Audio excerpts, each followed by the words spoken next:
आज हम पढ़ेंगे कक्षा 7वीं का गणित, पहला अध्याय संख्याएं एवं पुनरावृत्ति।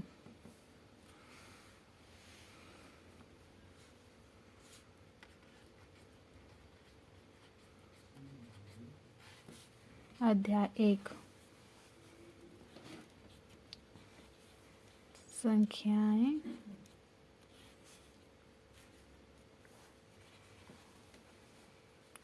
पुनरावृत्ति। तो इसका पहला प्रश्नावली को हल करेंगे। प्रश्नावली 1,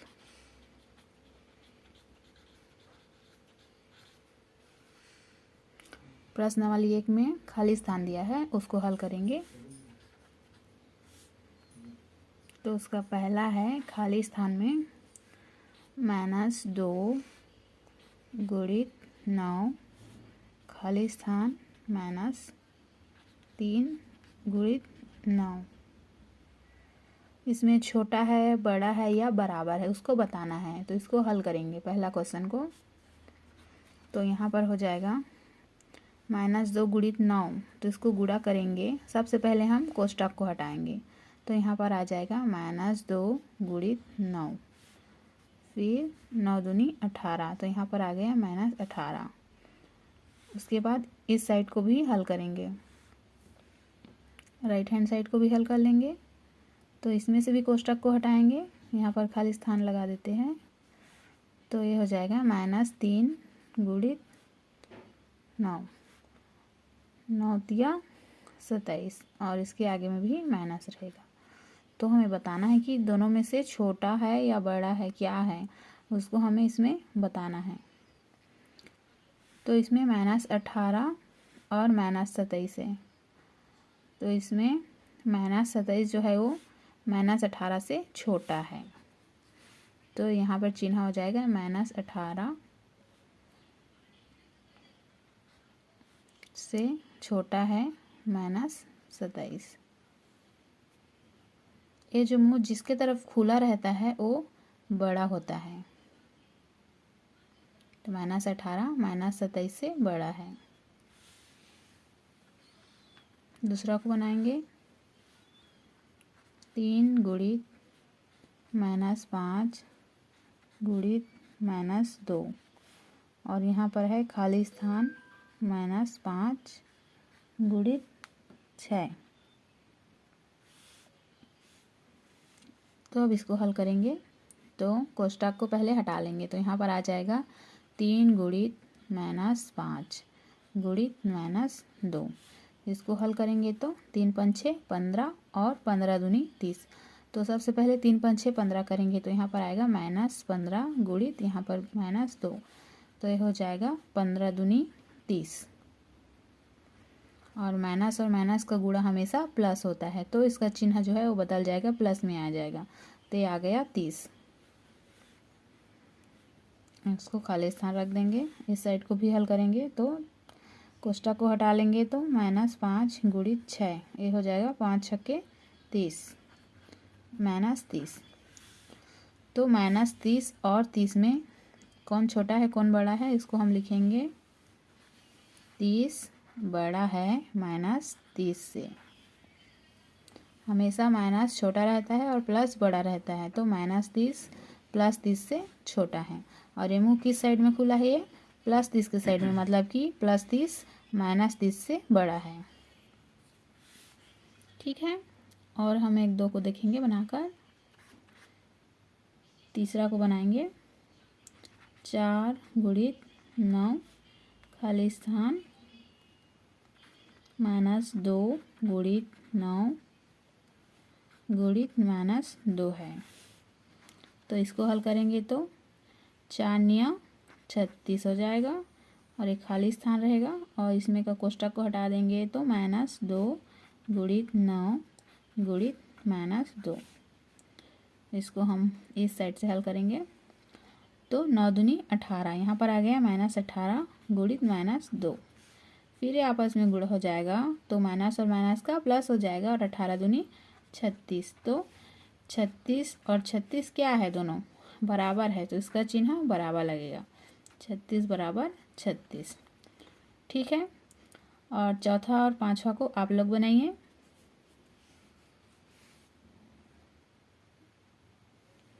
अब हम प्रश्न नंबर 2 को बनाएंगे।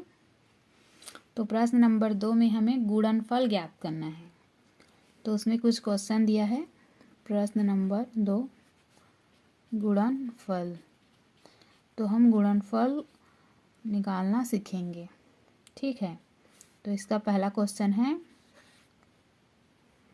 -8 गुणित 5 गुणित 4। इसको बनाएंगे। तो सबसे पहले कोष्टक को हटाना रहता है। तो यहाँ पर आ जाएगा -8 गुणित 5 गुणित 4।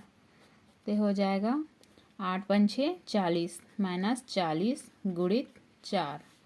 फिर उसको गुणा करेंगे तो 4 शून्य शून्य और 4 चौके 16 -160।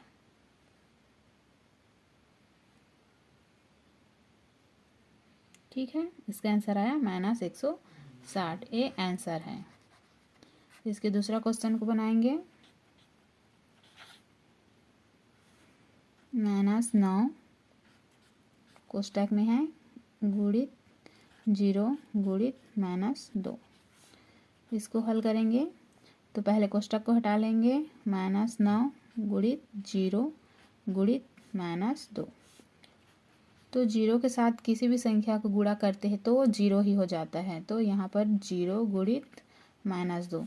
तो फिर 0 के साथ -2 को गुणा करेंगे तो ये भी 0 ही हो जाएगा, 0। तो इसका आंसर आया 0। ठीक है, अब आगे के प्रश्न को आप लोग हल कीजिए। सेम ऐसा ही रहेगा। हम अगले प्रश्न में जाएंगे।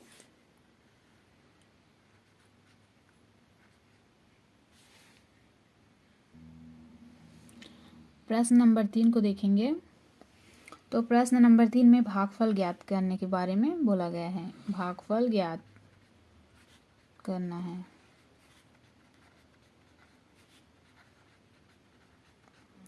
तो आप लोगों को भाग निकालना आता ही होगा। तो इसमें से हम 1-2 क्वेश्चन को देखेंगे। बहुत सरल क्वेश्चन है, इसको आप लोग भी हल कर सकते हैं।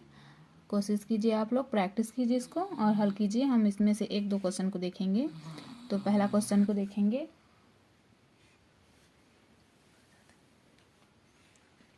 -80 भागित 16।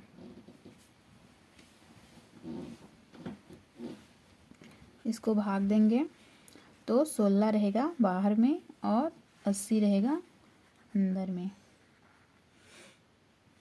तो 16 का हमें ऐसे पहाड़ा पढ़ना है कि 80 आए या तो उससे छोटा हो जाए, लेकिन उससे बड़ा नहीं होना चाहिए। तो 16 पंछे 80।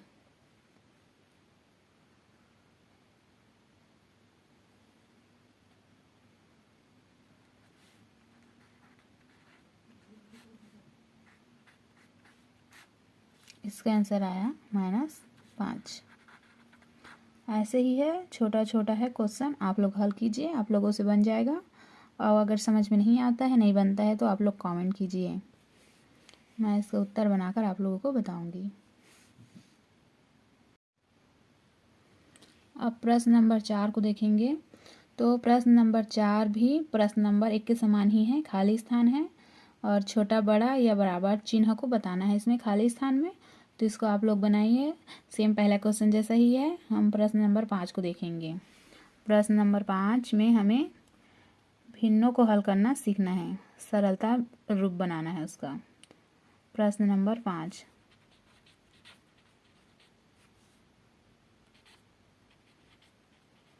भिन्न भिन्नों को हल कर सरलता रूप में लिखना है।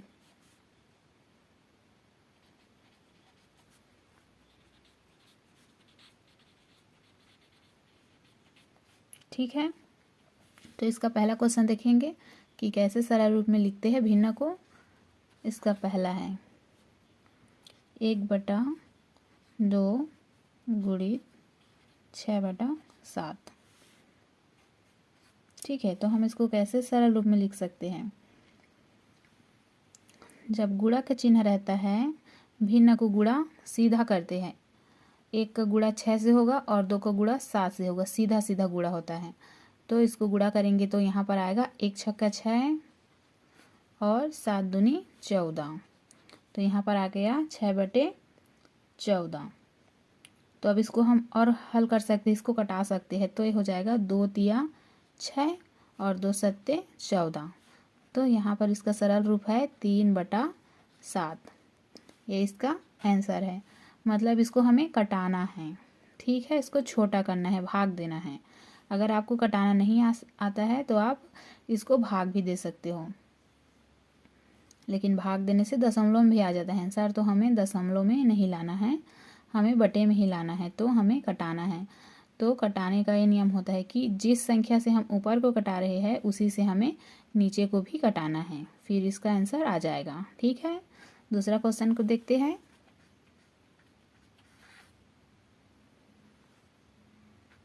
पाँच बटा 2 गुणित 3/10। तो ये भी सीधा गुणा करेंगे तो हो जाएगा 5 तिया 15 और 10 दूनी 20।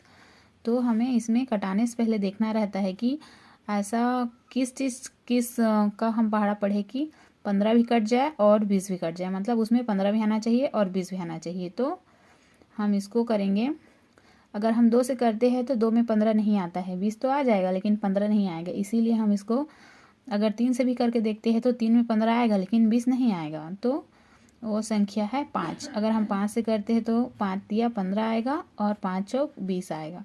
तो इसका आंसर हो जाएगा 3/4। इसी रीति से हमें कटाना है कि ऊपर भी और नीचे भी उसी संख्या से भाग चला जाना चाहिए। ठीक है, और आगे के क्वेश्चन को आप लोग बनाइए। इसमें 6 क्वेश्चन हैं, आप लोग बनाइए, हल कीजिए, इजी है, बन जाएगा, सेम इसी मेथड से बनेगा। अब हम देखेंगे प्रश्न नंबर 6। ये थोड़ा डिफरेंट और अलग है, इसलिए इसको हम बना रहे हैं। प्रश्न नंबर 6 और ये एग्ज़ाम में आता है। यहाँ पर दिया है कि राधा ने एक तरबूज का 1/2 हिस्सा खाया तथा सोहन ने उसी तरबूज का 1/4 हिस्सा खाया। बताइए दोनों ने मिलकर तरबूज का कुल कितना हिस्सा खाया। तो यहाँ पर हमें हल करना है। सबसे पहले हम लिखेंगे कि राधा द्वारा कितना तरबूज खाया गया था। हल यहाँ पर लिखेंगे राधा द्वारा खाया गया तरबूज। तो राधा द्वारा कितना तरबूज खाया गया था, क्वेश्चन में लिखा है 1/2 हिस्सा, तो उसको यहाँ पर लिख लेंगे 1/2 हिस्सा। उसके बाद लिखेंगे सोहन द्वारा खाया गया तरबूज। सोहन द्वारा खाया गया तरबूज।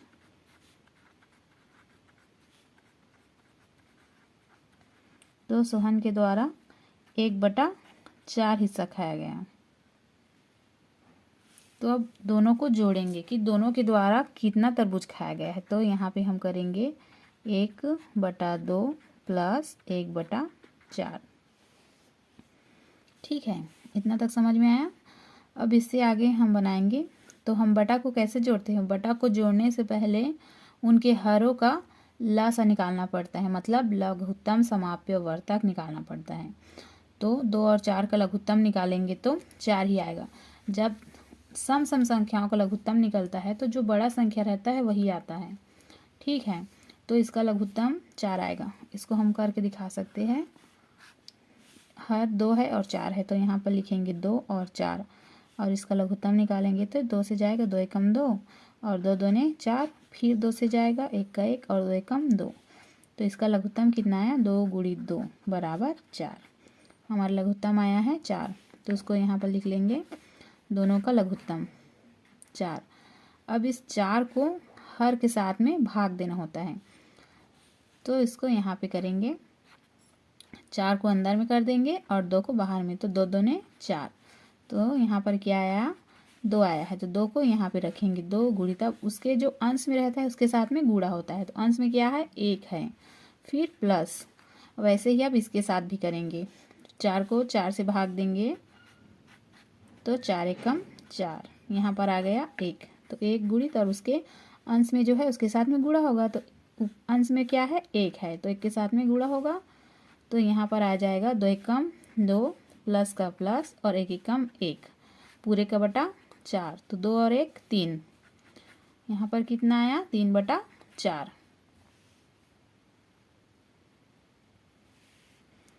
यही इसका आंसर है।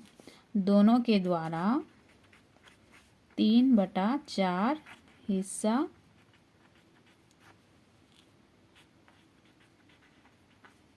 तरबूज खाया गया। ठीक है, और आगे एक और क्वेश्चन है, प्रश्न नंबर 7। वो भी सेम ऐसा ही है, उसको आप लोग हल कीजिएगा, बनाइएगा। उसमें गुणा है, इसमें हम जोड़ रहे हैं और वहाँ पर गुणा किया गया है, बाकी सब सेम ही हैं। ठीक है, और हम आगे पर देखेंगे हमारा अगले पार्ट में। तो हम आगे देखेंगे प्रश्न वाली 1 का, उसका 8वां क्वेश्चन और 9वां क्वेश्चन दोनों सेम हैं। तो हम इसमें से 9वां क्वेश्चन को बनाएंगे, थोड़ा सा डिफ़िकल्ट है, बस सेम ही है। इसको अगर हम समझ जाएंगे तो 8 को भी बना लेंगे। ठीक है, तो हम प्रश्न नंबर 9 को बनाएंगे।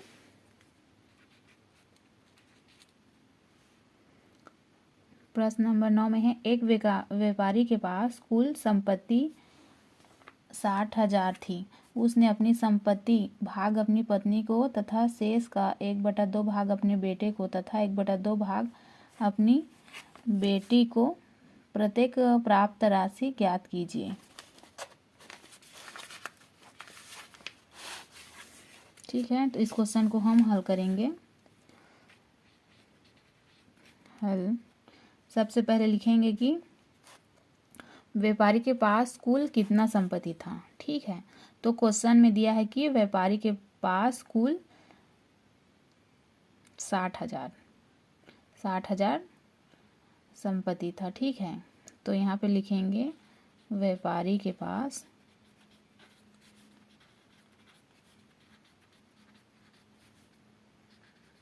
कुल संपत्ति बराबर 60,000। ठीक है, तो यहाँ उसके बाद बताया गया है कि संपत्ति का 1/2 भाग पत्नी को दिया। ठीक है, तो यहाँ पर लिख लेंगे 1/2 भाग पत्नी को दिया।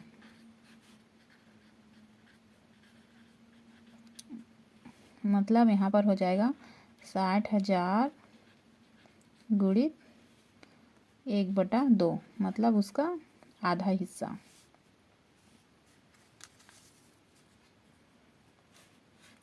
तो इसको कटा लेंगे, 2 एकम 2 और 2 तिया 6, 2 शून्यम 0, 2 शून्यम 0, 2 शून्यम 0, 2 शून्यम 0, मतलब 60,000 का आधा अपने पत्नी को दिया है। तो इसको आधा को हम निकाल लिए यहाँ पर भाग करके, तो कितना आ गया, आधा अपने पत्नी को दिया तो 60 का आधा 30,000। ठीक है, 30,000 अपने पत्नी को दिया। अब उसके बाद यहाँ पे प्रश्न में दिया है शेष का आधा। शेष का आधा मतलब 1/2, आधा को हम 1/2 के रूप में लिख सकते हैं। 1/2 को बेटे को दिया। ठीक है, तो इसको हम लिख लेंगे 30 का आधा 30,000 गुणित 1/2। इसको भी कटाएंगे तो 2 एकम 2 और 2 एकम 2, इसमें 1 बच गया तो हो गया 10, 2 पंछे 10, 2 शून्यम 0, 2 शून्यम 0, 2 शून्यम 0, मतलब बेटे को दिया 15,000। ठीक है, आधे का पत्नी को 30,000 दिया तो उसके पास बचा 30,000, तो 30,000 का आधा अपने बेटे को दिया है, मतलब 30 का आधा हुआ 15,000 अपने बेटे को दिया है। ठीक है, उसके बाद क्वेश्चन में कहा जा रहा है कि शेष का 1/2 भाग बेटी को। अब शेष का 1/2 भाग, तो यहाँ पर शेष क्या है, 15,000 बचा है उसके पास, तो इसका 1/2 भाग अपनी बेटी को दे रहा है। शेष का 1/2 बेटी को, तो यहाँ पर आ जाएगा शेष का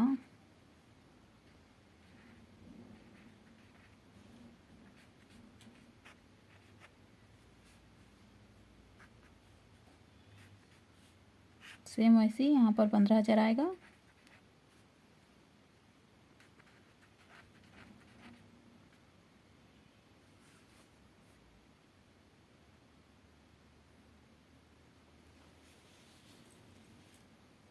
ठीक है, ये इसका आंसर है।